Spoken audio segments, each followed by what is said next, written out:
Escuché a mis padres decirle a mi hermano rico, no te preocupes, nosotros haremos que ella pague por todo. Hola a todos. Mi nombre es Melissa y tengo 28 años. Crecí en nuestro vecindario suburbano de clase media en Portland. Trevor y yo compartimos una infancia típica estadounidense. Nuestra casa no era lujosa, pero era cómoda, con 4 habitaciones, un jardín cercado y un árbol de arce donde papá nos construyó una casita en el árbol. Trevor, siendo años mayor que yo, fue mi mejor amigo por naturaleza, a pesar de la diferencia de edad. Compartíamos una habitación hasta que cumplí 10 años, cuando mamá finalmente convirtió la oficina de la casa en mi propio espacio. Esos primeros años crearon un vínculo que pensaba duraría toda la vida. Nuestros padres, Eleanor y Richard, trabajaban incansablemente. Papá dirigía una sucursal bancaria local, trabajando largas horas, especialmente al final del mes. Mamá daba clases de piano en nuestra sala de estar a los niños del vecindario después de su trabajo administrativo a medio tiempo. No eran ricos, pero siempre se aseguraban de que no nos faltara lo esencial. Su mayor énfasis siempre fue la educación. La educación es lo único que nadie te puede quitar, nos recordaba papá durante las cenas familiares. Desde el principio, Trevor mostró una brillantez académica sobresaliente. Traía a casa boletines perfectos, ganó el concurso de ortografía durante 3 años consecutivos y siempre fue seleccionado para programas especiales para niños talentosos. Todavía recuerdo el brillo de orgullo en el rostro de mamá cuando su proyecto de ciencias ganó el primer lugar en la feria estatal. Papá se enorgullecía de los logros de Trevor ante cualquiera que lo escuchara, incluso en las parrilladas vecinales. Yo era diferente. Aunque mantenía buenas calificaciones, mis talentos se encontraban en otro lugar. Podía dibujar retratos que capturaban personalidades, escribir historias que hacían llorar a mis profesores de inglés y conectar con las personas de una manera en que Trevor no podía. Era la persona a la que los vecinos recurrían cuando necesitaban que hablara con su hijo adolescente problemático o ayudara con una producción de teatro comunitario. Sin embargo, estas habilidades nunca recibieron la misma aprobación de mis padres. Melissa, ¿por qué no puedes concentrarte más en matemáticas como tu hermano?, me preguntaba mamá cuando traía a casa B en lugar de a esas clases de arte están bien para divertirse, pero no te llevarán a una buena universidad, decía papá cuando yo mostraba entusiasmo por mis asignaturas optativas. Me esforzaba más en las materias académicas, me uní al club de debate y tomé clases avanzadas con la esperanza de que mis padres finalmente sintieran el mismo orgullo por mí. Cuando Trevor se graduó de la secundaria como el mejor promedio de su clase, la pared de nuestra sala de estar se convirtió en un altar a su logro. Su aceptación en la Universidad de Cornell, con una beca parcial, fue celebrada con una fiesta que incluyó familiares que volaron desde 3 estados. Ese es mi chico, dijo papá durante su emotivo brindis, se va a la Ivy League. 2 años después, mi aceptación a la Universidad Estatal de Oregón para estudiar educación fue celebrada con una cena familiar en Olive Garden. Es práctico, dijo mamá, lo que supongo que quiso decir como un cumplido. Ser profesora es una profesión estable, agregó papá. El contraste me dolió, pero realmente quería convertirme en maestra. Trabajar con niños me daba propósito. Trevor se graduó con honores en informática y consiguió su primer trabajo en una startup de tecnología con mucho potencial. La empresa desarrolló un software innovador para el procesamiento de pagos que grandes minoristas comenzaron a adoptar. Mientras tanto, yo terminaba mi licenciatura en educación y conseguía un puesto como maestra de 3er grado en Pinewood Elementary, a solo 20 minutos de la casa de mis padres. Mi primer año como profesora fue una pesadilla financiera. Mi salario inicial apenas cubría el alquiler de mi pequeño apartamento, los pagos de préstamos estudiantiles y los gastos básicos. Comía fideos instantáneos más de lo que quisiera admitir y tomaba trabajos de tutoría los fines de semana para poder comprar materiales para el aula. Mientras tanto, la empresa de Trevor estaba despegando. Las opciones de acciones, que inicialmente parecían un bono peculiar, de repente se volvieron valiosas a medida que los gigantes tecnológicos comenzaron a cortejarlo. Las reuniones familiares se transformaron en escaparates del éxito de Trevor. Las cenas de los domingos estaban llenas de actualizaciones sobre su última promoción, la expansión de su empresa o menciones de personas importantes que había conocido. Trevor almorzó con un capitalista de riesgo de San Francisco la semana pasada, anunciaba mamá mientras pasaba las papas. Están considerando otra ronda de financiamiento. Yo compartía historias sobre los avances de mis estudiantes, como el momento en que Lily finalmente entendió la multiplicación o cómo Hayden superó su ansiedad con la lectura, pero esas historias nunca recibían la misma atención. Las miradas se volvían vacías y los temas cambiaban rápidamente de nuevo hacia el mundo de Trevor. A pesar de la evolución de la dinámica familiar, sentía una felicidad genuina por mi hermano. Trevor había trabajado mucho y merecía su éxito. Seguía siendo una persona humilde, preguntando por mi aula y recordando los nombres de mis estudiantes. Cuando empezó a traer regalos caros para nuestros padres, como una máquina de café de alta gama en Navidad o una escapada sorpresa para su aniversario, no sentí resentimiento, solo una ligera sensación de insuficiencia al poner mis regalos hechos a mano junto a sus cajas envueltas.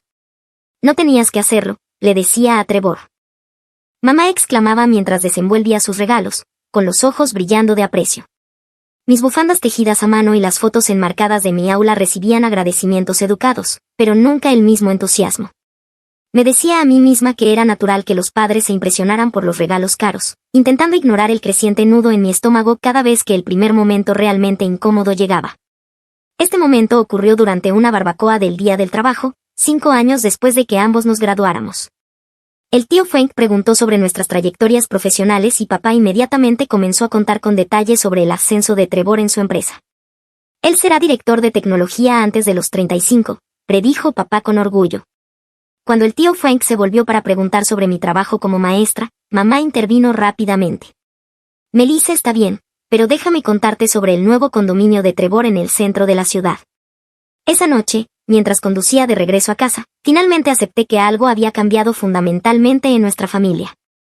El dinero había creado un desequilibrio que se estaba volviendo cada vez más difícil de ignorar. En los siguientes 5 años, la brecha financiera entre Trevor y yo se amplió hasta convertirse en un abismo. Su startup fue adquirida por un gigante tecnológico por millones, haciendo que mi hermano se volviera rico casi de la noche a la mañana. A los 32 años, Trevor se mudó a un lujoso apartamento en el centro de la ciudad, con ventanas de piso a techo que daban a la línea del horizonte de la ciudad. Sus muebles provenían de salas de exhibición de diseñadores y su cocina tenía electrodomésticos que solo había visto en revistas. El Tesla negro estacionado en su espacio reservado costaba más de lo que ganaría en 4 años de enseñanza. Mientras tanto, yo compartía un modesto apartamento de 2 habitaciones con mi amiga de la universidad, Yasmín, en un vecindario decente pero sin pretensiones. Mi Honda de 7 años tenía un aire acondicionado confiable y un buen rendimiento de combustible, sus mejores características. Mis muebles eran una mezcla de IKEA, hallazgos en tiendas de segunda mano y objetos heredados de familiares que renovaban sus hogares. Mis préstamos estudiantiles pendían sobre mí como una nube oscura. Debía $70,000 y hacía pagos de $500 al mes, lo que significaba que casi una cuarta parte de mi sueldo neto se iba directamente a los préstamos. Me habían dicho que mis padres habían ahorrado para nuestra educación, pero de alguna manera esos fondos nunca llegaron a mí. Cuando pregunté sobre ello en mi primer año de universidad, papá mencionó vagamente la caída del mercado y cambió de tema. A pesar de las dificultades financieras, amaba la enseñanza. Ver la cara de un niño iluminarse con comprensión hacía que los sacrificios financieros valieran la pena. Mi aula se convirtió en mi refugio, decorada con coloridos carteles educativos comprados con mi propio dinero y con las obras de arte de los estudiantes, que significaban más para mí que cualquier pintura cara. De vez en cuando, Trevor ofrecía ayuda financiera. «Déjame pagar esos préstamos estudiantiles», Mel sugirió en una de sus visitas a mi apartamento. «No sería nada para mí y sería todo para tu presupuesto mensual». Su generosidad era genuina, pero rechacé su oferta. Tal vez fue orgullo tonto, pero necesitaba ser independiente. «Gracias, pero yo me encargaré», le dije. «Yo tomé estas decisiones y asumiré las consecuencias». Lo que más me dolía, más que mi situación financiera, era ver cómo el estilo de vida de mis padres mejoraba gracias a la generosidad de Trevor. Comenzaron a tomar cruceros de lujo a Alaska y al Mediterráneo. Papá se jubiló 2 años antes de lo planeado porque Trevor quería devolverles todo lo que habían sacrificado. Mamá recibió la renovación de la cocina de la que había hablado durante 20 años. «Deberías unirte a nosotros en Grecia el próximo verano», dijo mamá durante una llamada dominical.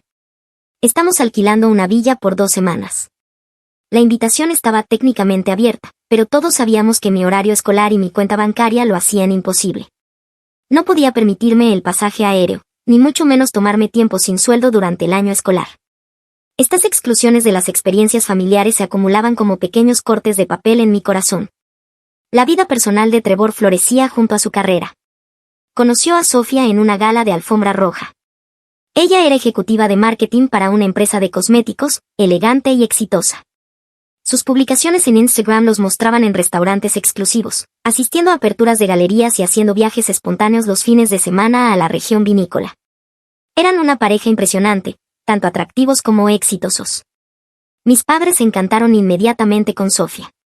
Es tan exitosa, suspiró mamá después de su primer encuentro. Y viene de una familia tan buena. Su padre es cirujano, ¿sabes? La comparación no dicha con mi novio, Ryan, flotaba en el aire. Ryan era profesor de educación física en mi escuela, simpático, divertido y tan financieramente apretado como yo. Cuando lo presenté a mis padres, su recepción fue educada, pero fría. Parece buen chico, fue todo lo que mamá dijo después. El anuncio del compromiso llegó durante una cena familiar en el apartamento de Trevor. El anillo de diamantes de 5 quilates de Sofía brillaba mientras extendía su mano para mostrarlo a todos. Estamos pensando en una boda de destino, anunció emocionada. Quizás Santorini o la costa amalfitana. Mamá inmediatamente intervino. Nos encantaría ayudar con la planificación. Siempre he soñado con ayudar a planear una boda hermosa. Su entusiasmo me atravesó como una puñalada. Cuando mencioné que Ryan y yo estábamos poniéndonos serios, ella simplemente asintió y cambió de tema. Un mes después, Trevor llamó con una noticia que hizo que mis padres se pusieran estáticos. Acabo de cerrar la compra de una casa, anunció. 5 habitaciones, piscina, sala de cine, mucho espacio para cuando tengamos una familia. La compra de $3 millones fue discutida durante días con entusiasmo y provocó una cena de celebración especial. Esa misma semana, yo había recibido una nominación a Maestra del Año en mi escuela. Cuando lo mencioné durante la cena de celebración en la casa, papá dijo, «Está bien, cariño», antes de volver inmediatamente a hablar con Trevor sobre los valores inmobiliarios en su nuevo vecindario. El contraste en las reacciones se hizo imposible de ignorar. Después de que todos se fueron, finalmente encontré el valor para abordar el elefante en la habitación. ¿Te das cuenta de que has pasado toda la noche hablando sobre la casa de Trevor mientras ignorabas completamente mi logro?, les pregunté a mis padres mientras limpiábamos los platos del postre. Oh, Melissa, no seas tan sensible, mamá desestimó con un gesto. Comprar una casa es algo importante, pero ser maestra del año no lo es. Mi voz se quebró ligeramente. Papá suspiró mientras ponía los platos en el fregadero. Nadie está diciendo eso, pero seamos realistas, Trevor está logrando cosas a una escala diferente. No es favoritismo, es simplemente reconocer la realidad. La realidad es que valora sus logros más que los míos. Las palabras salieron de mi boca antes de que pudiera detenerlas. La expresión de mamá se endureció. Creo que solo estás celosa del éxito de tu hermano. Te criamos mejor que eso. Salí de su casa esa noche con lágrimas corriendo por mi cara. La primera grieta importante en la fachada de nuestra familia expuesta a la vista de todos. La fiesta de compromiso de Trevor y Sofía se celebró en el Kingsley, el lugar más exclusivo de Portland.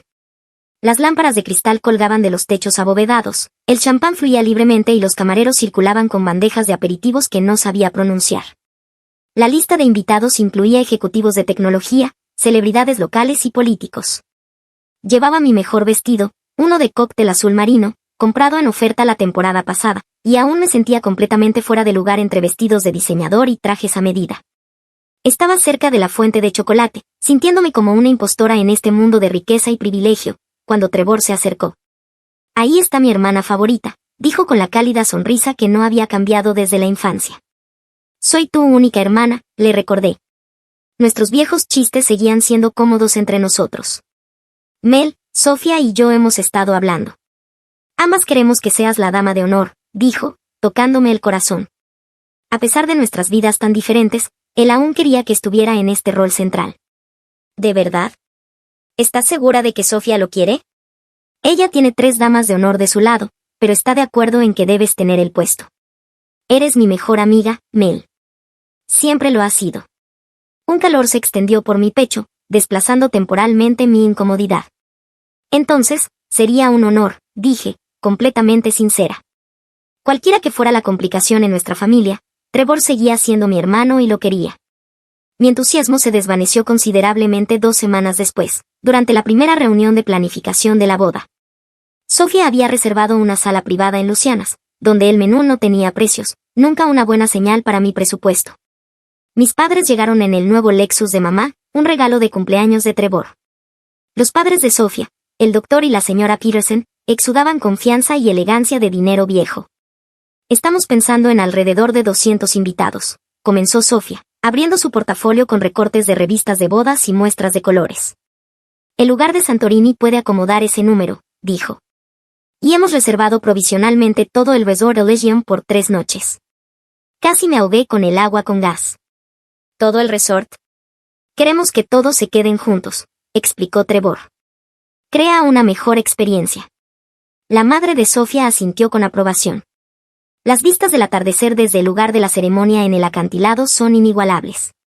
Vale cada centavo. La planificadora de bodas, una mujer elegante llamada Vivian con acento británico, presentó una hoja de presupuesto preliminar. Di el total en la parte inferior, justo más de $200,000, antes de que la tablet pasara alrededor. Mi salario completo de 4 años se gastaría en una celebración de 3 días. Ahora para los detalles del grupo de bodas, continuó Sofía. He seleccionado a Marquisa para los vestidos de las damas de honor. Son de color rosa con adornos hechos a mano. Deslizó una foto hacia mí. $3,000 cada uno. Pero Trevor y yo cubriremos la mitad como nuestro regalo para ustedes. Ese valor era casi mi alquiler mensual. Eso es más los arreglos, los zapatos, el maquillaje y el peinado. Mi corazón empezó a latir con fuerza mientras calculaba los costos que drenarían por completo mis modestos ahorros. Las fiestas de soltero y soltera serán en Barcelona, el fin de semana antes, anunció la madrina de Sofía. 4 días, 3 noches. Hemos encontrado una villa increíble. Viajes internacionales, más tiempo libre del trabajo, más gastos. La habitación parecía encogerse a mi alrededor mientras la ansiedad apretaba mi pecho. Melissa, ¿te ves pálida? ¿Te sientes bien?, preguntó mamá, notando mi incomodidad. Estoy bien, solo un poco abrumada por todos los detalles, respondí.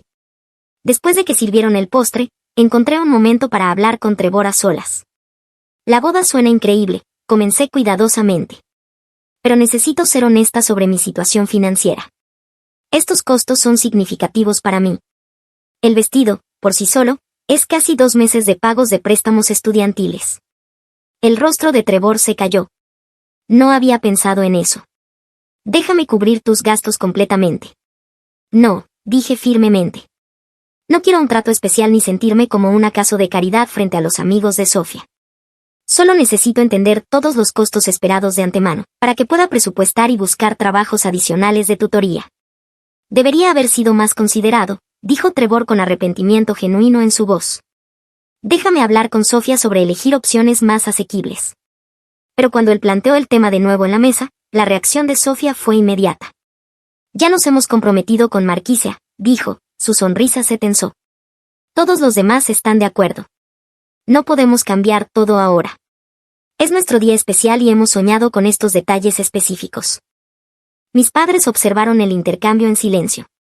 Ni una sola vez sugirieron reducir los planes por mi bienestar o se ofrecieron a ayudar con mis gastos. El mensaje era claro, acomódate a los planes o hazte a un lado. Esa noche, me derrumbé en nuestro apartamento mientras Yasmín preparaba té. Tendré que gastar al menos $8,000 para participar en esta boda, calculé en voz alta. Eso es todo mi fondo de emergencia, además de maxear mi tarjeta de crédito. Puedes hablar con tus padres, sugirió Yasmín. Tal vez ellos puedan ayudar, ya que parecen tan involucrados en esta boda. Ellos han dejado claro que este es mi problema para resolver, respondí amargamente. Además, están contribuyendo a la cena de ensayo, que probablemente cueste más que mi salario anual. A pesar de mis reservas, me comprometí a encontrar una manera. Conseguí trabajos de tutoría los fines de semana y las noches. Me inscribí para enseñar en la escuela de verano en lugar de tomar un descanso tan necesario.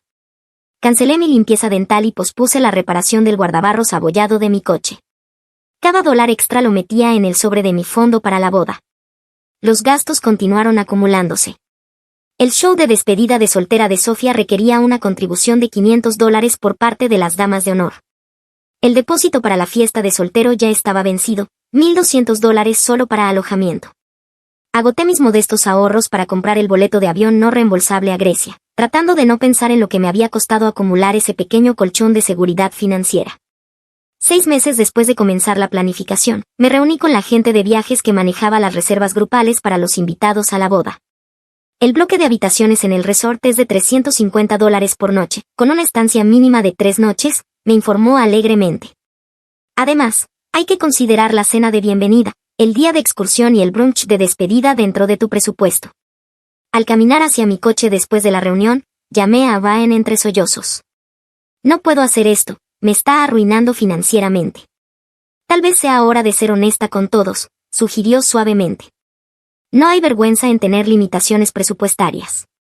Pero había vergüenza, al menos en mi familia. El dinero se había convertido en la medida del valor, y mi incapacidad para seguir el ritmo solo subrayaba mi aparente insuficiencia. Aún así, Ryan tenía razón. Necesitaba tener una conversación honesta con mi familia antes de que esta boda me arruinara por completo. El siguiente domingo, conduje hasta la casa de mis padres en los suburbios para dejarles los RSVP completos para la boda, la cena de bienvenida y el brunch de despedida. Mamá me había enviado un mensaje pidiendo que los regresara lo antes posible, ya que estaban retrasados, aunque el plazo aún quedaba una semana. Pensé que podría dejarlos rápidamente y evitar una visita larga, ya que las tensiones estaban altas desde nuestra última conversación sobre los gastos de la boda. Su casa estaba impecable como siempre, con los jardines cuidadosamente cuidados de mamá en pleno florecimiento. Usé mi llave para entrar cuando nadie respondió al timbre, suponiendo que podrían estar en el jardín. Hola, mamá, papá, llamé, dejando mi bolso sobre la mesa en la entrada. Desde el estudio de papá, al final del pasillo, vinieron voces débiles. Era el cuarto formal con libros de tapa dura y sus preciados recuerdos de golf, donde típicamente ocurrían las serias discusiones familiares. Caminé hacia la puerta parcialmente abierta, a punto de anunciar mi presencia, cuando escuché mi nombre mencionado. Melissa ha estado insinuando nuevamente sobre los gastos de la boda, dijo la voz distintiva de papá, sonando molesto. Lo sé, estás preocupado, pero necesitas mantenerte firme en esto, respondió Trevor, su voz sonaba preocupada. Sé que la enseñanza no paga mucho y sé que aún está lidiando con los préstamos estudiantiles. Tal vez podríamos reconsiderar algunas de las expectativas para las damas de honor. No te preocupes por tu hermana, respondió papá despectivamente. Esta es tu boda. Tú y Sofía merecen exactamente lo que quieren, sin compromisos. Nosotros haremos que ella pague por todo, añadió mamá con un tono tan pragmático. Es bueno para su carácter. Melissa necesita aprender responsabilidad financiera. La crueldad casual en su voz hizo que mi estómago se retorciera. Esos serán mis padres, las personas que se suponía que nos amarían por igual y nos protegerían a ambos. Podría cubrir fácilmente sus gastos, sugirió Trevor. No afectaría nuestro presupuesto en absoluto y quitaría presión de ella. Absolutamente no, la voz de papá se volvió severa. Eso sería permitirle sus malas decisiones de vida. Ella eligió una carrera en la enseñanza sabiendo las limitaciones financieras. Las acciones tienen consecuencias. Pero tú me ayudaste mucho cuando yo comencé, contraatacó Trevor. El depósito para mi primer apartamento, ayudándome con mis préstamos estudiantiles. Eso fue una inversión en tu futuro, respondió papá con firmeza. Mamá explicó como si fuera obvio, sabíamos que serías exitoso en tu campo, tenía sentido financiero. ¿Qué pasa con el fondo universitario de Melissa?, preguntó Trevor. Pensé que habías guardado dinero para los dos. Mi corazón latía tan fuerte que temía que pudieran oírlo desde el estudio. Había preguntado sobre este fondo varias veces durante la universidad. Papá aclaró su garganta incómodamente. Redirigimos esos fondos hacia tus solicitudes de escuela de posgrado y tu primera oportunidad de inversión. Fue la decisión sensata en su momento. Espera, Trevor sonó genuinamente sorprendido.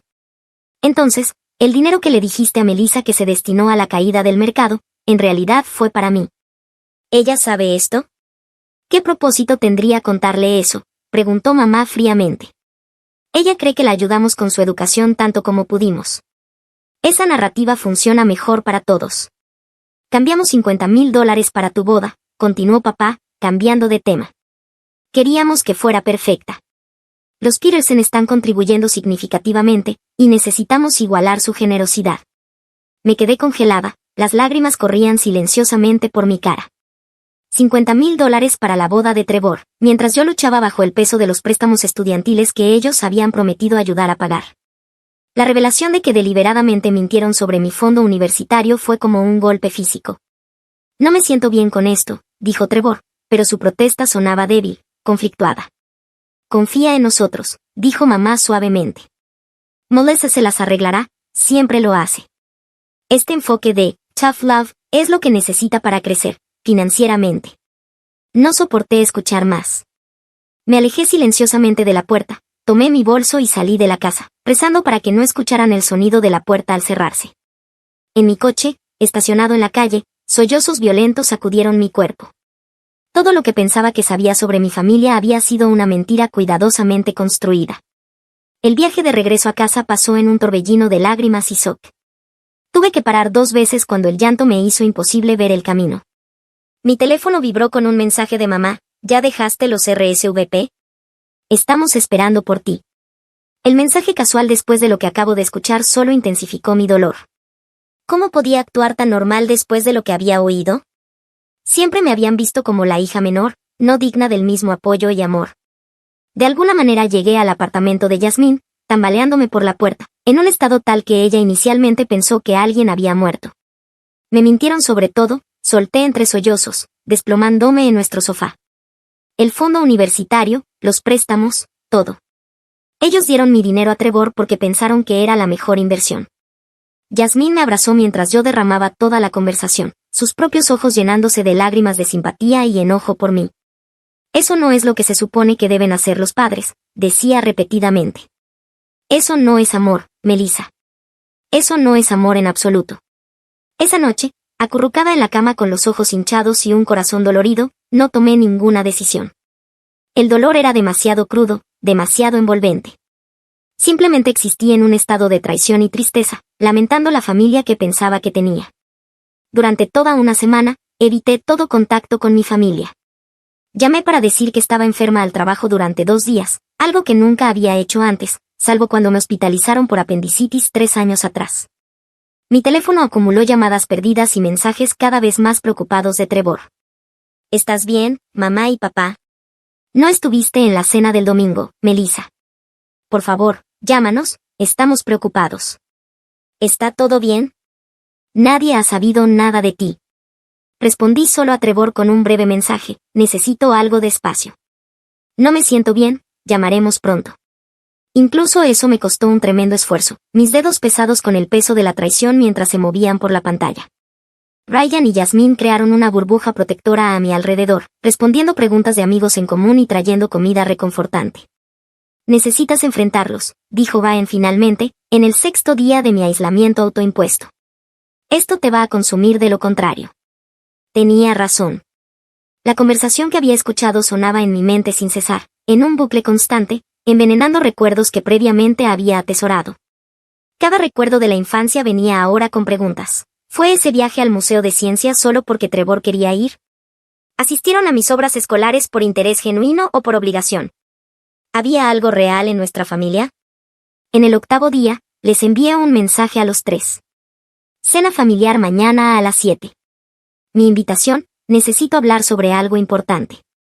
Elegí un restaurante de precio moderado, no tan caro como para poner aún más presión sobre mi presupuesto, pero lo suficientemente bonito como para que un entorno público evitara que la conversación se convirtiera en una discusión a gritos. Llegaron juntos, aparentemente habiendo compartido el coche desde la casa de mis padres. La anfitriona nos dio a una mesa en una esquina, donde ya había estado esperando durante 20 minutos, bebiendo una copa de vino y repasando lo que necesitaba decir. Melissa, cariño, hemos estado tan preocupados, comenzó mamá, extendiendo su mano por encima de la mesa para tomar la mía. Me retiré instintivamente. ¿Estás enferma? Pareces haber perdido peso. No estoy enferma, dije plano. Al menos no físicamente. Papá frunció el ceño. ¿De qué se trata esto entonces? Tu mensaje sonó ominoso, dijo, observándome cuidadosamente, con una expresión preocupada pero también cautelosa, como si intuyera lo que podía venir. Mejor pidamos primero, sugerí, manteniendo una calma artificial. Esta conversación irá mejor con comida.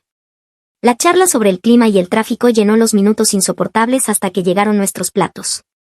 Mamá charlaba sobre los detalles de la boda, aparentemente ajena a la tensión que emanaba de mí.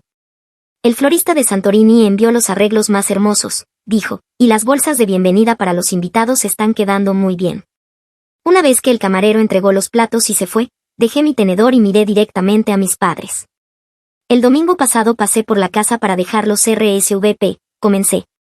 Nosotros nunca los recibimos, interrumpió mamá, frunciendo el ceño. Eso es porque escuché una conversación que me hizo irme sin entregarlos, respondí, manteniendo mi voz firme a pesar de mi corazón que latía acelerado. Escuché todo lo que dijeron en el estudio de papá.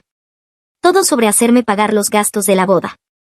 Todo sobre redirigir mi fondo universitario hacia Trevor. Todo sobre considerarlo la mejor inversión. El color desapareció del rostro de mamá, y papá se quedó congelado, con el tenedor a medio camino de su boca. Trevor cerró los ojos brevemente, una expresión dolorosa cruzando su rostro. Lo malinterpretaste, dijo finalmente papá, dejando los utensilios sobre la mesa. El contexto es importante en estas discusiones. ¿Qué contexto justifica mentirme sobre mi fondo universitario?, cuestioné, manteniendo la voz baja pero intensa. ¿Qué contexto hace que esté bien apartar $50,000 para la boda de Trevor mientras me ves drenando mis ahorros y trabajando en empleos extra para poder estar en ella? Nosotros nunca prometimos pagar tus gastos, dijo mamá defensivamente. Los adultos manejan sus propias obligaciones financieras. No hablo de los gastos de la boda, aclaré, sintiendo el calor subir a mi rostro. Estoy hablando del favoritismo sistemático que ha definido nuestra familia por años. Escuché a papá decir explícitamente, redirigimos mi fondo universitario hacia la escuela de posgrado de Trevor y sus inversiones. Las decisiones financieras no son sobre favoritismo, insistió papá, su persona de hombre de negocios tomando el control. Son sobre el retorno de inversión. El camino de Trevor simplemente ofrece mejores resultados financieros. La evaluación clínica de nuestro valor como hijos fue como una bofetada. ¿Entonces yo era la mala inversión? ¿La hija no digna de apoyo? No es lo que quisimos decir, dijo mamá, reculando, mirando alrededor con nerviosismo, como si temiera ser escuchada. Los amamos a los dos por igual. Simplemente teníamos recursos limitados y tuvimos que tomar decisiones prácticas. Recursos limitados, repetí incrédula. Acaban de comprometer $50,000 para una boda que habría cubierto la mayoría de mis préstamos estudiantiles, los que prometieron ayudarme a pagar pero nunca lo hicieron. Finalmente, Trevor habló, su voz suave pero firme. Ellos prometieron ayudarte, Melissa. También recuerdo esas conversaciones. Mamá le lanzó una mirada de advertencia que no pasó desapercibida. Me dijeron que el mercado se desplomó y que mi fondo universitario se había ido, continué, dirigiéndome directamente a mis padres. Eso fue una mentira. Ustedes tomaron una decisión consciente de invertir en Trevor en lugar de en mí, porque decidieron que su futuro valía más. Estábamos tratando de enseñarte independencia, explicó papá, su tono sugiriendo que debería estar agradecida. La situación de Trevor era diferente. ¿Cómo?, exigí.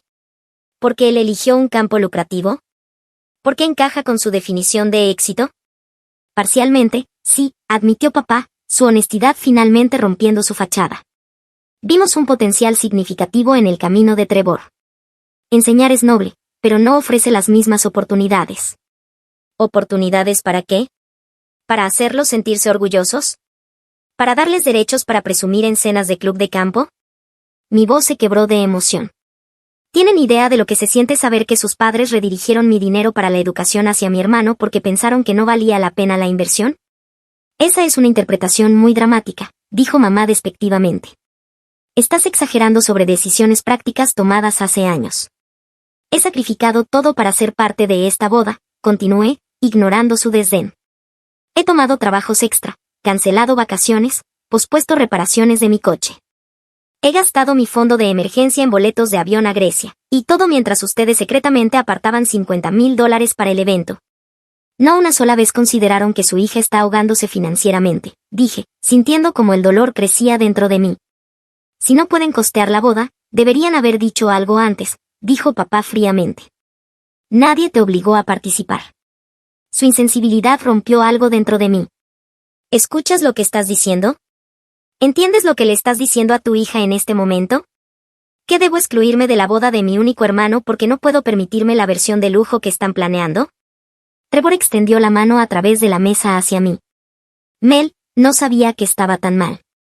Te juro que cubriré todos tus gastos de ahora en adelante. Esto ya no se trata de dinero, respondí, las lágrimas finalmente desbordándose. Se trata de aprender que nuestros padres te han favorecido sistemáticamente toda mi vida, que me han mentido repetidamente, que me ven como menos valiosa porque elegí enseñar a niños en lugar de perseguir riqueza. Eso no es cierto, protestó mamá débilmente. Estamos orgullosos de ti también. ¿Cuándo?, desafié. ¿Cuándo han mostrado el mismo orgullo por mis logros que por los de Trevor? ¿Cuándo han celebrado mis éxitos de la misma manera que celebran los suyos? Su silencio fue condenatorio. No puedo más, dije finalmente, dejando la servilleta sobre mi comida apenas tocada. No puedo seguir pretendiendo que somos una familia feliz y normal cuando ahora sé la verdad. No asistiré a la boda. No puedo estar allí pretendiendo celebrar mientras sé lo que sé ahora. Melissa, estás siendo ridícula, siseó mamá. Piensa en cómo se verá esto ante todos. ¿Eso es lo que te preocupa? Las apariencias, respondí. Reí amargamente. ¿No es el hecho de que tu hija te acaba de decir que ha sido profundamente herida por tus acciones? Me levanté, con las piernas temblando. Ya pagué la cena, disfruten el resto de su comida y su boda perfecta.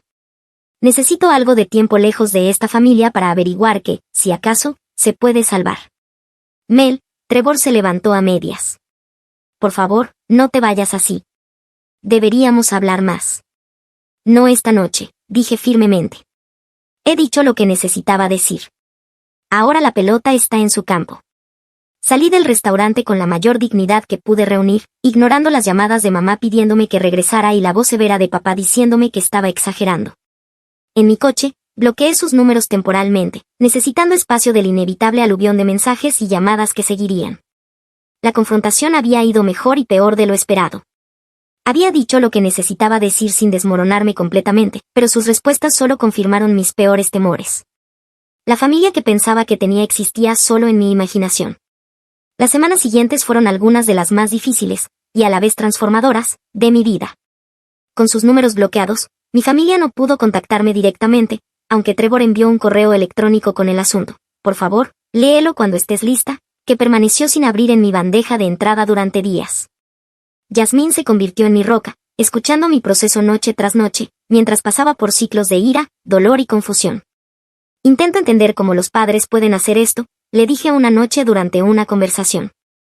¿Alguna vez me amaron de la misma manera en que amaban a él? Ryan ofreció otra perspectiva crucial. Algunos padres ven a sus hijos como extensiones de ellos mismos en lugar de individuos, sugirió una tarde mientras caminábamos junto al río. Tu elección de carrera no se alineaba con su imagen del éxito, así que invierten emocional y financieramente para minimizarte. Sus palabras resonaron dolorosamente. Mis padres siempre habían enfatizado el logro sobre la felicidad, el estatus sobre la realización. ¿Me había estado midiendo a mí misma contra su sistema de valores defectuoso toda mi vida? 2 semanas después de la confrontación en el restaurante, comencé a ver a una terapeuta llamada Diana, quien se especializaba en trauma familiar. Nuestra primera sesión me dejó emocionalmente agotada, pero con un destello de claridad. Lo que describe suena como el síndrome del hijo dorado, explicó Diana.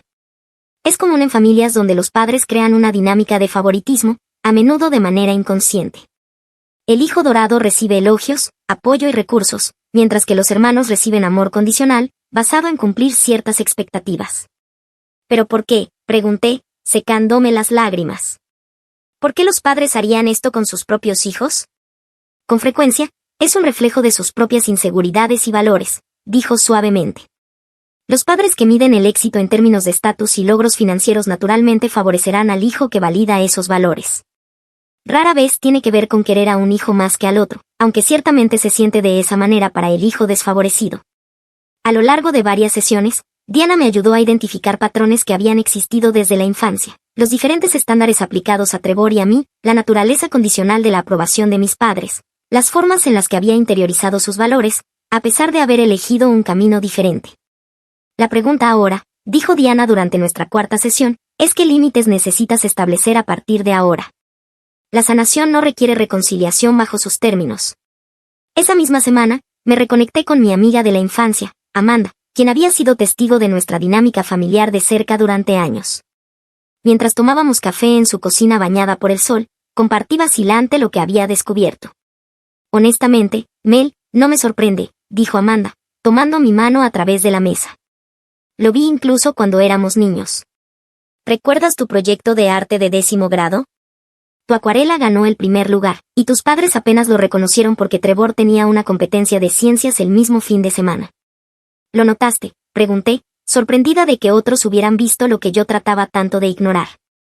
Todos lo notaron, confirmó ella suavemente. Nuestras mamás estaban en el mismo club de lectura, y una vez escuché a la mía decirle a mi papá que tus padres jugaban a los favoritos, de forma bastante evidente. Ella se sentía mal por ti. Esta validación externa fue tanto dolorosa como extrañamente sanadora. No estaba loca. No había imaginado el trato desigual. Otros también lo habían visto. La decisión más difícil que enfrentaba era sobre la boda. Mi declaración emocional inicial de que no asistiría ahora requería una consideración racional. ¿Quería perderme la boda de mi único hermano? Esa decisión traería sanación o más dolor a largo plazo. 3 semanas después de la confrontación, Trevor apareció sin previo aviso en mi apartamento.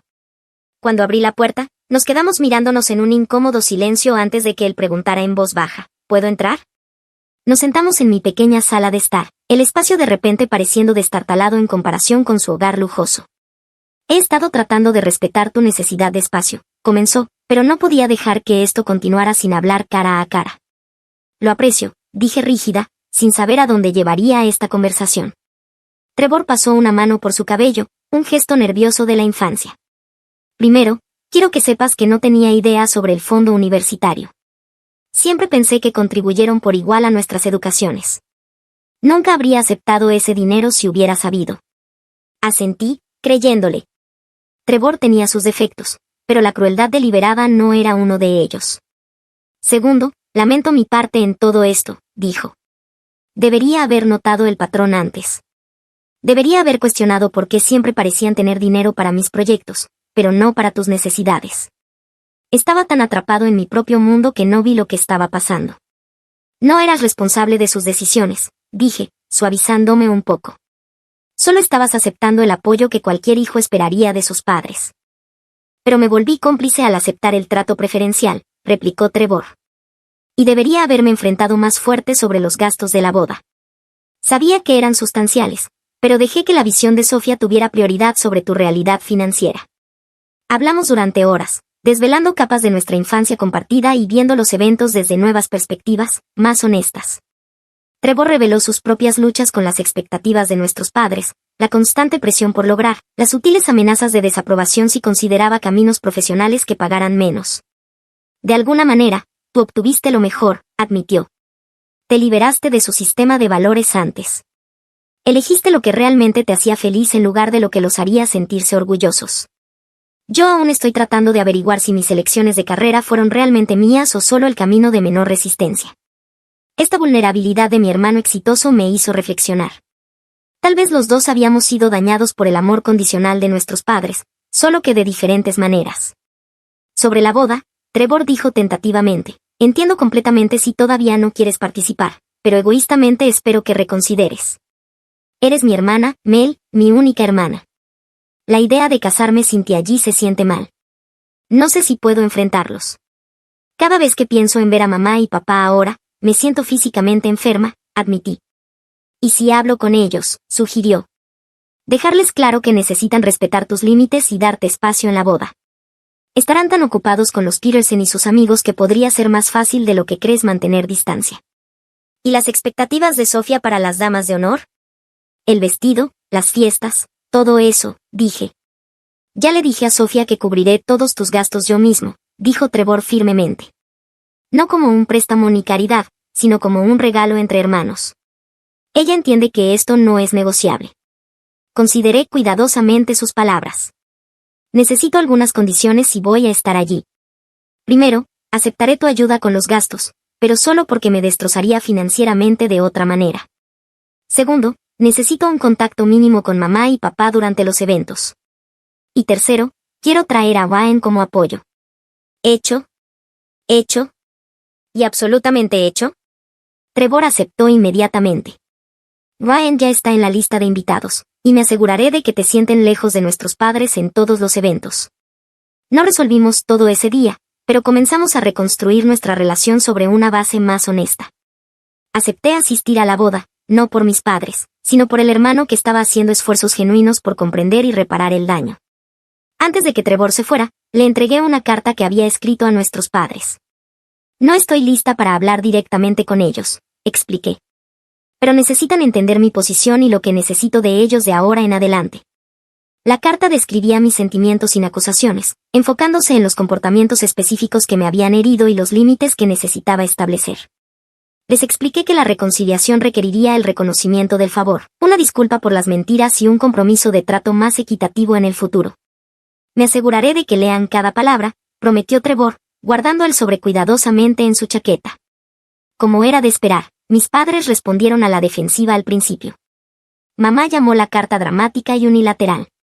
Según Trevor, papá mantenía que las decisiones financieras no eran sobre favoritismo, sino sobre practicidad. Pero a medida que se acercaba la boda y se hacía evidente que yo hablaba en serio sobre mantener distancia, comenzaron a ocurrir pequeños cambios. Mamá envió un breve mensaje: te extrañamos en las cenas de los domingos.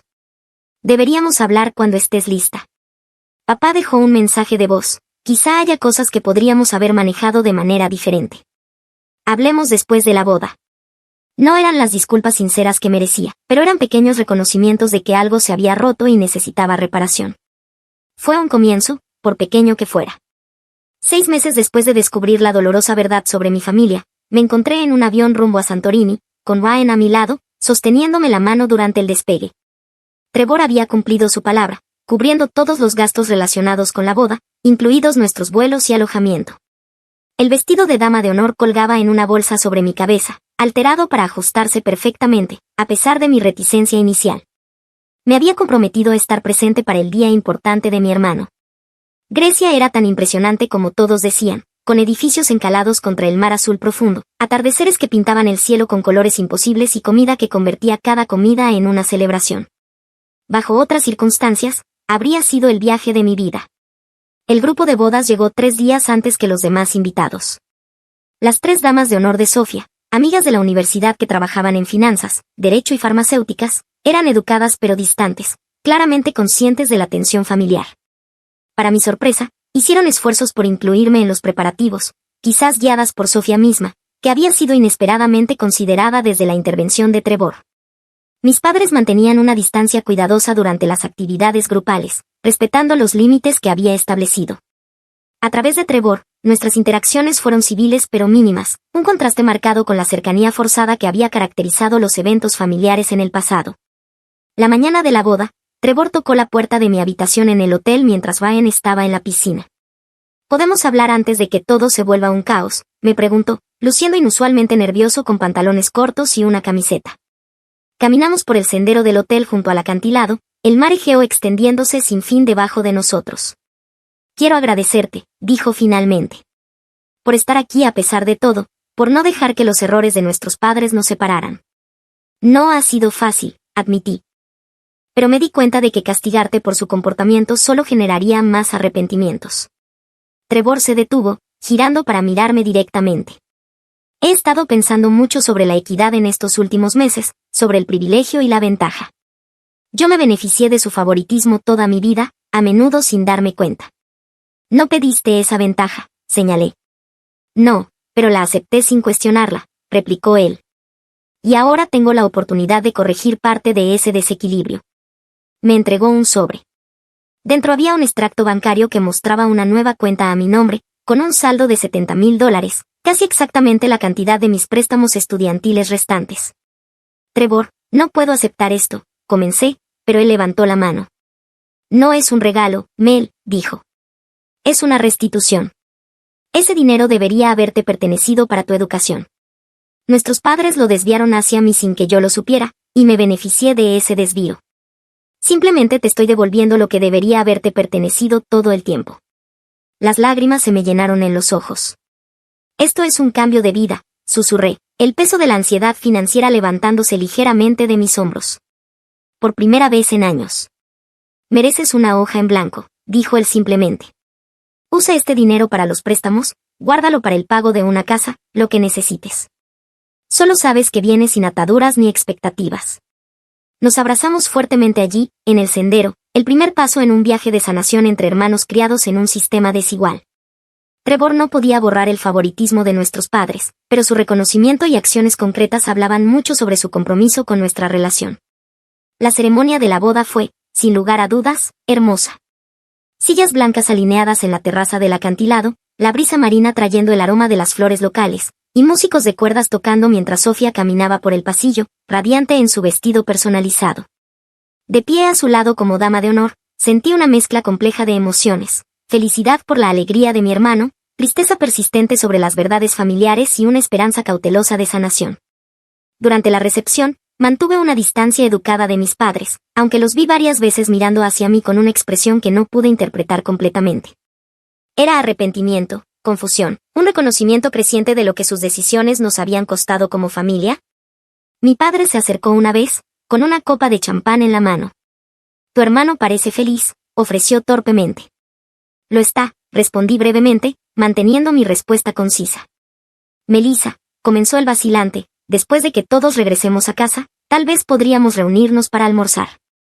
Hay cosas que deberían discutirse. No fue una disculpa, pero tal vez sí una apertura. Respondí sin comprometerme, necesitaré tiempo. El resto de la noche pasó entre brindis, bailes y celebraciones. Ryan se quedó cerca, su presencia constante anclándome a través de las complejidades emocionales. Cuando volamos de regreso 3 días después, me sentí extrañamente más ligera, como si enfrentar la dolorosa verdad hubiera comenzado a liberarme de su poder. De vuelta en Portland, la vida retomó su ritmo habitual. Pagué por completo mis préstamos estudiantiles con el dinero de la restitución de Trevor, reservando el resto para mi seguridad futura. La libertad de ese pago mensual transformó mi situación financiera, permitiéndome pequeños lujos que me había negado durante años. 3 meses después de la boda, finalmente acepté reunirme con mis padres para almorzar, en un restaurante neutral. La conversación fue difícil, entrecortada, con momentos de defensa por parte de ambos lados. Pero por primera vez, mi padre reconoció que sus decisiones financieras realmente favorecieron injustamente a Trevor. Nos dijimos que estábamos siendo prácticos, admitió a regañadientes. Pero mirando hacia atrás, puedo ver cómo nuestras elecciones comunicaron algo dañino sobre nuestros valores y nuestro amor. Mamá luchó más con la aceptación, justificando aún muchas de sus decisiones como hacer lo que pensábamos que era lo mejor, pero expresó pesar por el dolor que yo había experimentado. Nunca quise que te sintieras menos amada, dijo, extendiendo cautelosamente su mano sobre la mesa. Pero sí me sentí menos amada, respondí sinceramente. Y reconocer esa realidad es el único camino hacia adelante. Nuestra relación seguía siendo frágil, requiriendo una reconstrucción cuidadosa durante el año siguiente. Mantuve límites firmes sobre qué comportamientos aceptaría y cuáles no. Algunas cenas de domingo continuaron, aunque con menos frecuencia y nuevas reglas establecidas. Cuando caían en viejos patrones de enfocarse excesivamente en los logros de Trevor, lo señalaba calmadamente en lugar de soportarlo en silencio. Trevor y Sofía hicieron esfuerzos por crear dinámicas familiares más equilibradas. También organizaron reuniones donde los temas de conversación eran deliberadamente diversos, asegurándose de que mi trabajo y logros recibieran la misma atención.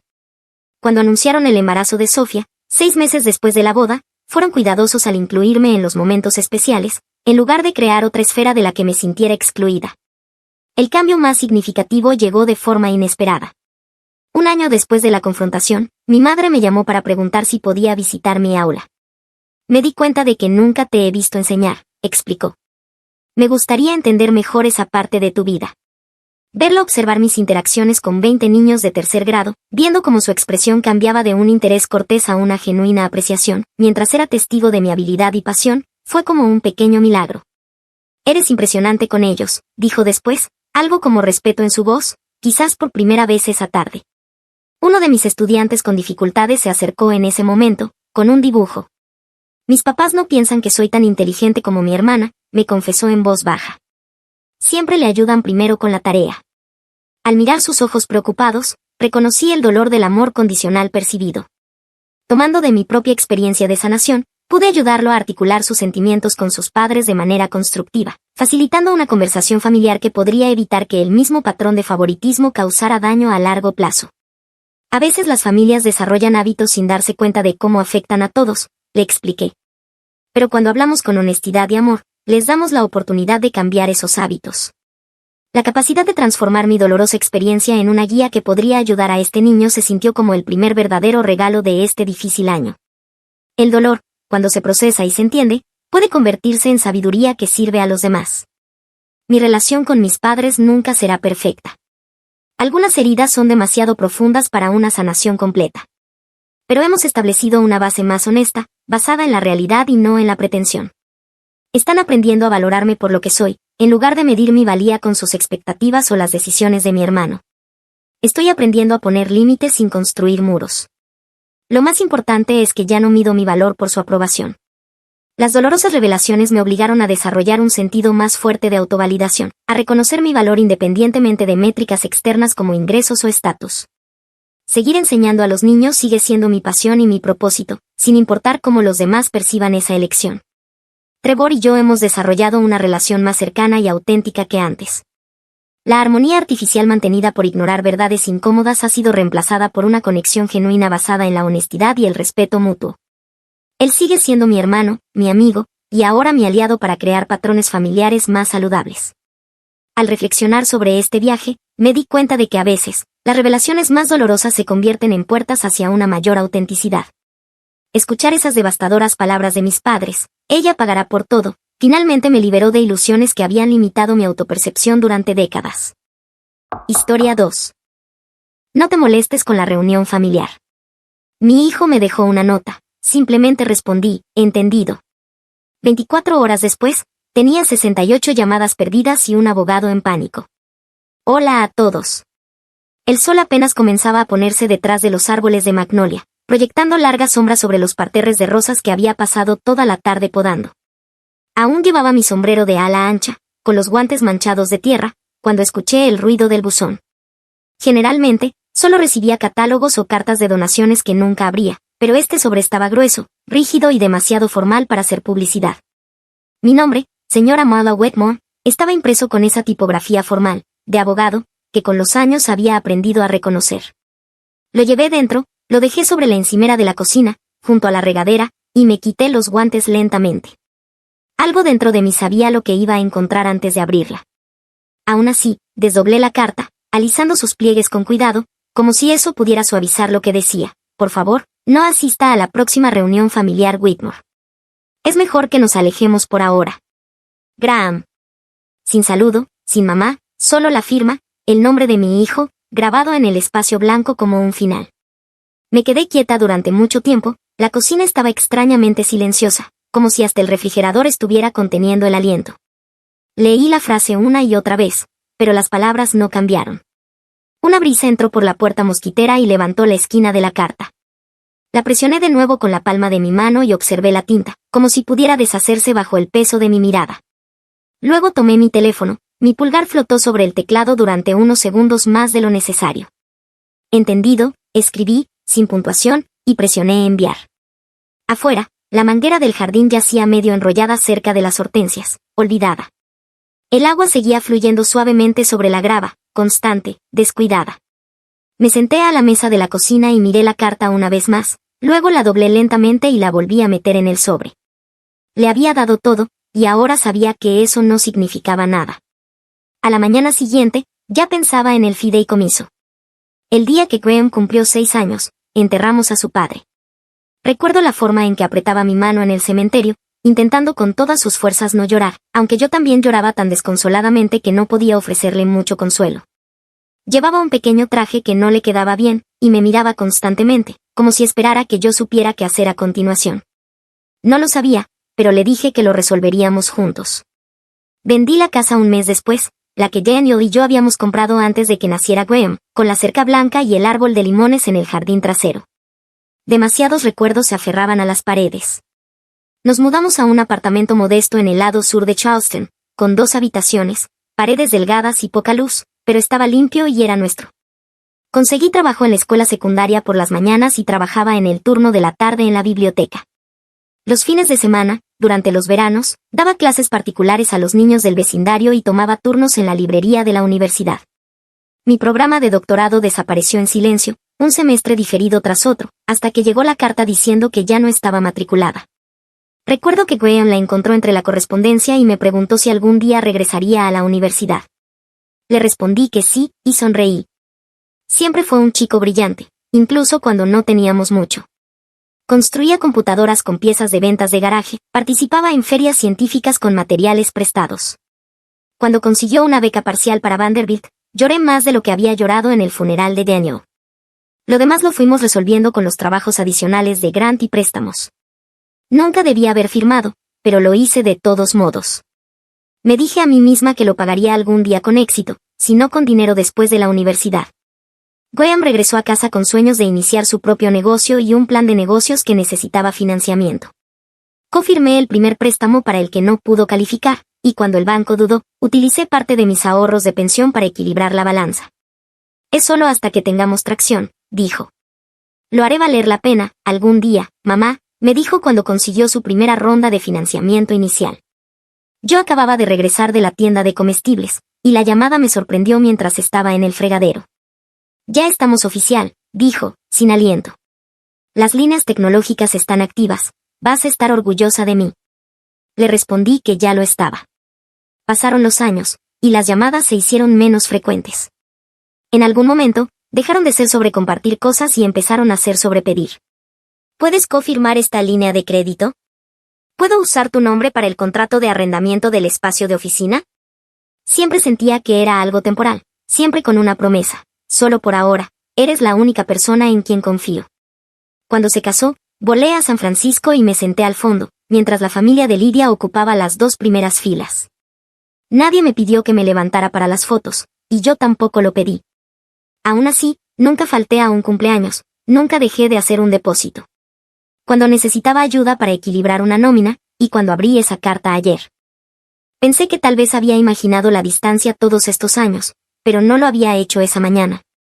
Preparé una nueva tanda de café y saqué el viejo archivo del cajón de abajo, el que contenía los papeles del fideicomiso.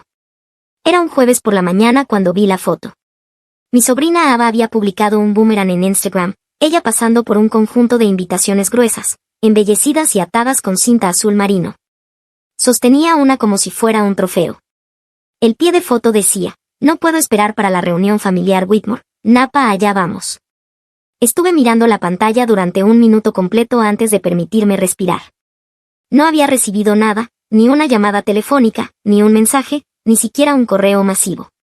Desplazándome por los comentarios, vi que Lidia había dejado una fila de emojis con corazones.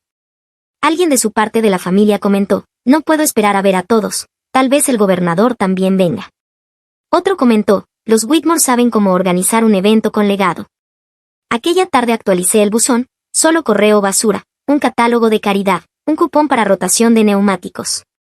Revisé la encimera de la cocina, la mesa del pasillo, el espacio debajo de la puerta principal, donde a veces se deslizan los sobres. Nada. Esa noche llamé a Ava. No pregunté directamente, solo hice una conversación ligera, le pregunté por su nueva pasantía y la dejé hablar. Eventualmente, dijo, ¿no es emocionante lo de la reunión? Lidia ha estado trabajando con algunos expertos en relaciones públicas para que lo publiquen en la revista Heritage Families. Luego, casualmente, preguntó, ¿tú y el tío Graham van a volar juntos? Le dije que no pensaba ir. Eva se quedó en silencio por un momento y luego dijo, oh, estoy segura de que fue solo un descuido. No pasaron 2 días cuando Graham me llamó mientras estaba en el porche tomando té con mi vecina Ruth. Estaba en altavoz. Dejé el teléfono cerca de mí, sobre la mesa. No creo que sea inteligente que ella esté allí, dijo, su voz cortante y fría. Ella no entiende el tipo de imagen que estamos tratando de proyectar. Ahora, los padres de Lidia han estado coordinando la lista de invitados con los Bradford y las apariencias importan. Ruth me miró con dureza, pero yo solo miraba el jardín, en silencio.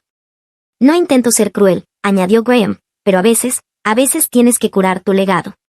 Terminé la llamada antes de que terminara. Ruth no dijo una palabra. Solo extendió su mano y la puso sobre la mía, firme y en silencio. A la mañana siguiente llamé a Elliot. Elliot aún mantenía su oficina en la antigua casa de carruajes convertida en Broad Street, el mismo lugar donde Daniel y yo lo conocimos cuando actualizamos nuestro testamento después del nacimiento de Graham. No había entrado allí en más de 10 años, pero en cuanto crucé la puerta de roble, la quietud tranquila del lugar me envolvió como un abrigo viejo. Miró desde su escritorio y me dio ese gesto paciente suyo. Marley, dijo suavemente, me preguntaba si recibiría noticias tuyas. No me senté de inmediato. Solo dejé el sobre con la carta de Graham sobre el escritorio entre nosotros. Elliot la leyó, su expresión inescrutable. Luego me miró. ¿Estás segura? Estaba segura en el momento en que me di cuenta de que él quería decir cada palabra. Pasamos la siguiente hora revisando los papeles del fideicomiso. El acuerdo original había sido simple, $1.5 millones en ganancias de bienes raíces que Daniel había dejado atrás, colocados en un fideicomiso a largo plazo destinado a apoyar el futuro de Graham. Lo había mantenido en secreto, esperando el momento adecuado para decírselo, pero cuando su empresa comenzó a ganar fuerza y él pedía prestado a los inversionistas, pensé que era el momento adecuado. Se lo conté, él lo llamó generoso, me llamó pensativa. Yo lo llamé amor. Quiero que lo eliminen, le dije, Ahora. Mi voz estaba firme. Elliot no se estremeció. ¿Tienes otro beneficiario en mente? Lo tenía. Saqué una hoja doblada de mi bolso y se la pasé. En ella, el nombre de mi ahijada, Jay Taylor, 19 años, trabajando a medio tiempo en una tienda de comestibles mientras cuidaba a sus 2 hermanos menores, después de la sobredosis de su madre. Fue aceptada en Clemson, pero pospuso un año porque nadie más podía cuidar a los niños. No es familia por sangre, le dije, pero nunca me pidió nada. Aún así traía víveres cuando sabía que yo estaba enferma, me sigue llamando, señora, incluso cuando le pedí que no lo hiciera, y cuando le dije que estaba orgullosa de ella, lloró. Elliot asintió y comenzó a redactar las modificaciones. Firmé donde me indicó, cada trazo de pluma más limpio que el anterior. No tuve prisa, no temblé con cada letra de mi nombre. Sentí como si estuviera cosiendo una herida que había estado abierta durante demasiado tiempo. Cuando terminamos, deslizó la copia final hacia mí. Está hecho. Él será notificado formalmente antes del final del día de mañana. Tomé mi bolso, lista para irme, y luego me detuve.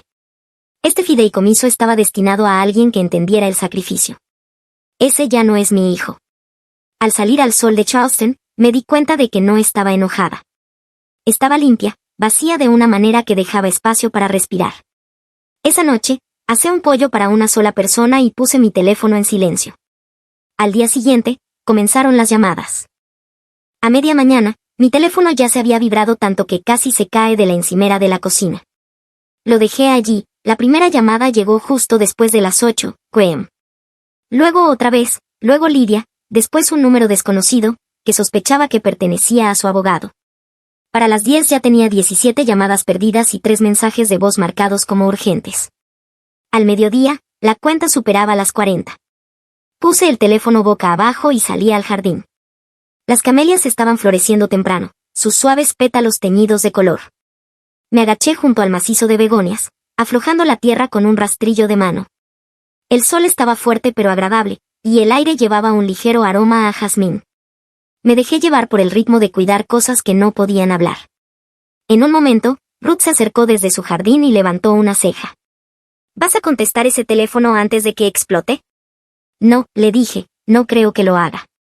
Entré brevemente para rellenar mi agua y vi la pantalla iluminarse nuevamente. Graham, 47 llamadas perdidas. Los mensajes de voz se habían acumulado. Reproduje los primeros mientras estaba de pie frente al fregadero. Mamá, ¿qué diablos hiciste? Su voz se quebró, llena de incredulidad. No puedes hacer algo así. ¿Sabes en qué posición me pones ahora? Lidia. Esto es una locura. Estamos tratando de construir algo importante aquí, y tú nos has sorprendido con esto, por amargura. Luego, un hombre que no conocía, señora Whitmore, soy Calvin Royce.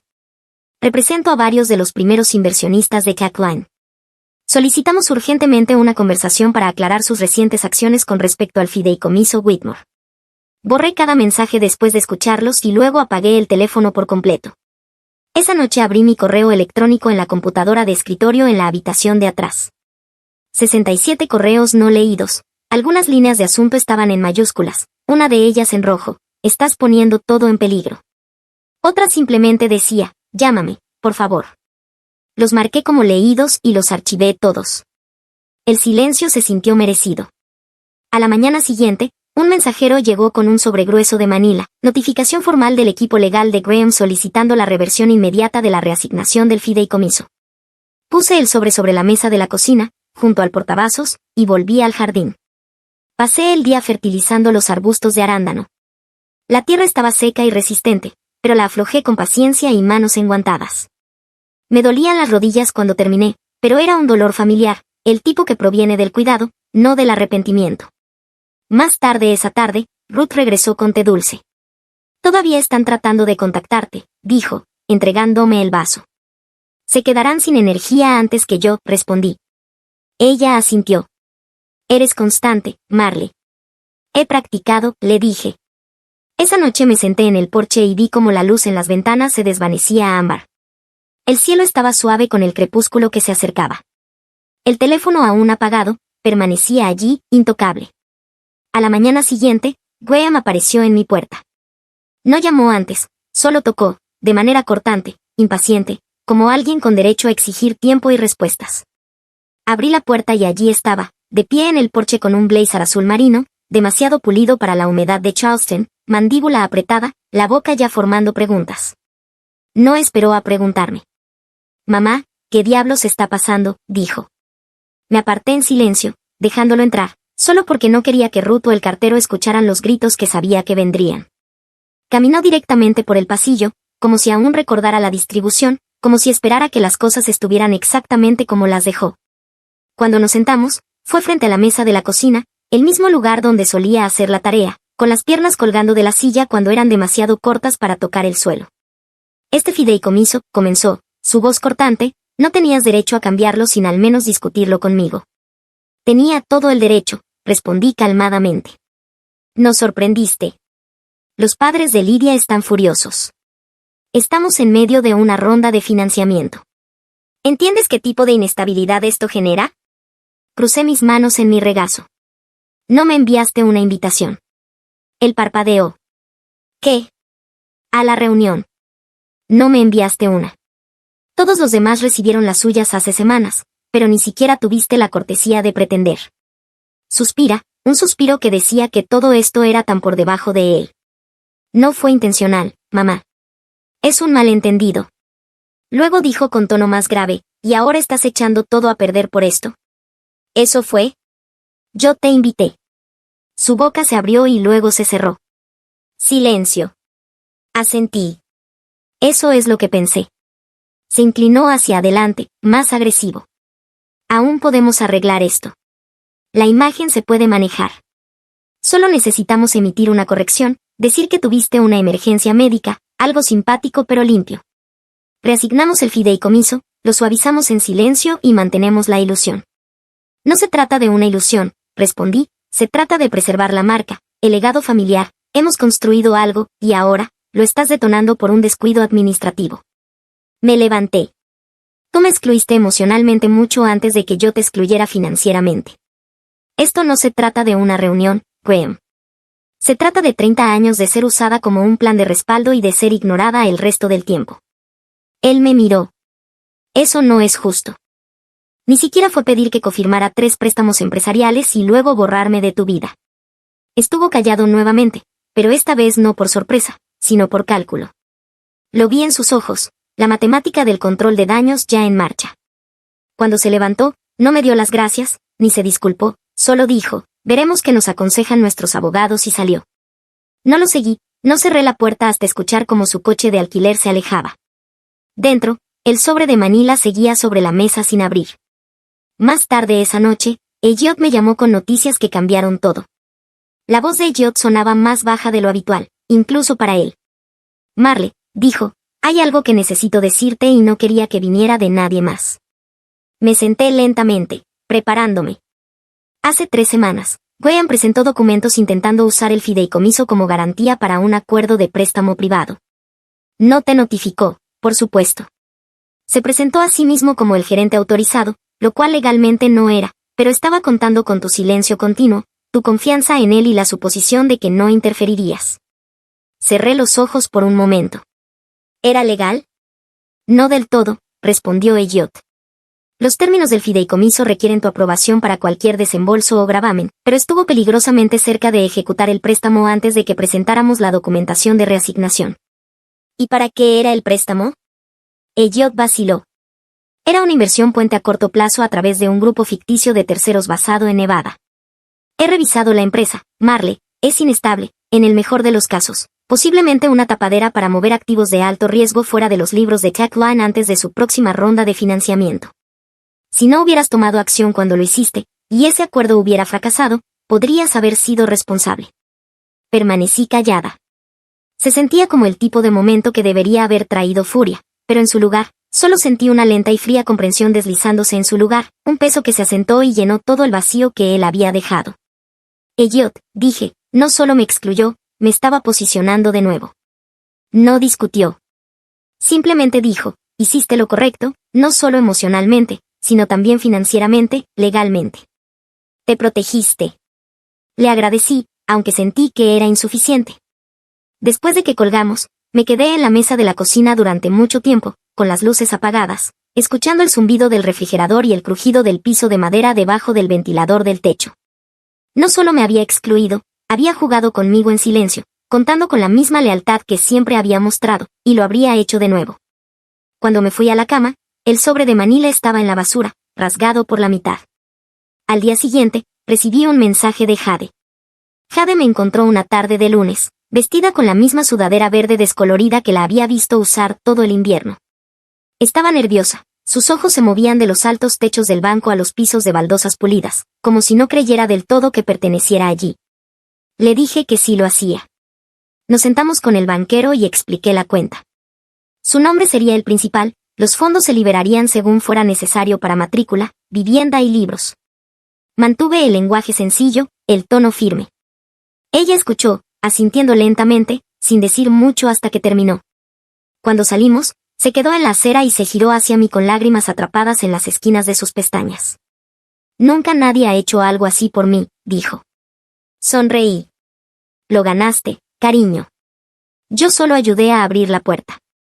Esa semana comencé a ofrecerme como voluntaria en el centro comunitario del vecindario, los martes y jueves. Enseñé a un pequeño grupo de mujeres jóvenes cómo leer contratos de préstamos, entender tasas de interés y abrir cuentas de ahorro que no pudieran ser drenadas por las decisiones de otros. Llevé refrigerios e hice copias. Al principio, la mayoría no hizo preguntas, pero seguían volviendo. Se sintió bien poner algo en el mundo que no dependiera de la aprobación de alguien para tener valor. Esa noche, después de lavar los platos y encender la luz del porche, abrí la caja de cedro del armario del pasillo y saqué la foto de Graham a los 8 años, sosteniendo un trofeo de papel que había hecho para el mejor mamá del mundo, con crayón. Me senté en el silencio y tracé el borde del marco con el pulgar. Solté para protegerme. Susurré, todavía te quiero, pero ahora también me quiero a mí misma. A la mañana siguiente, recibí una carta formal del abogado de Graham. La carta permaneció sin abrir sobre la encimera durante horas. No necesitaba leerla, ya sabía lo que decía, amenazas legales disfrazadas de preocupación, consecuencias enmarcadas como conversación. Pero ya no importaba. Ya había dejado ese camino atrás. A veces, el amor se ve como sacrificio, a veces se ve como silencio, y a veces se ve como alejarse para siempre. Doblé la carta por la mitad sin abrirla y la deslicé en el cajón donde guardaba recibos viejos y cupones caducados. Al anochecer, estaba empacando una pequeña maleta. Salí antes del amanecer, con el pueblo aún dormido detrás de mí. El camino estaba tranquilo, constante bajo las ruedas. No estaba huyendo, estaba recuperando algo que había dejado atrás hace mucho tiempo, a mí misma, mi voz, mi derecho a la paz. No siempre podemos elegir a quien amamos, pero sí podemos elegir a quien mantenemos, y a veces, el acto de amor más valiente es dejar ir. Si alguna vez has tenido que alejarte de alguien a quien le diste todo, espero que sepas que no estás solo. Estaré leyendo tus historias, cada una de ellas. ¿Qué harías si fueras el autor? Gracias por unirte a Toe Hoy. Recuerda darle me gusta, suscribirte y activar la campana de notificaciones para no perderte nuestro próximo video. Hasta pronto. Toe, te lo agradece.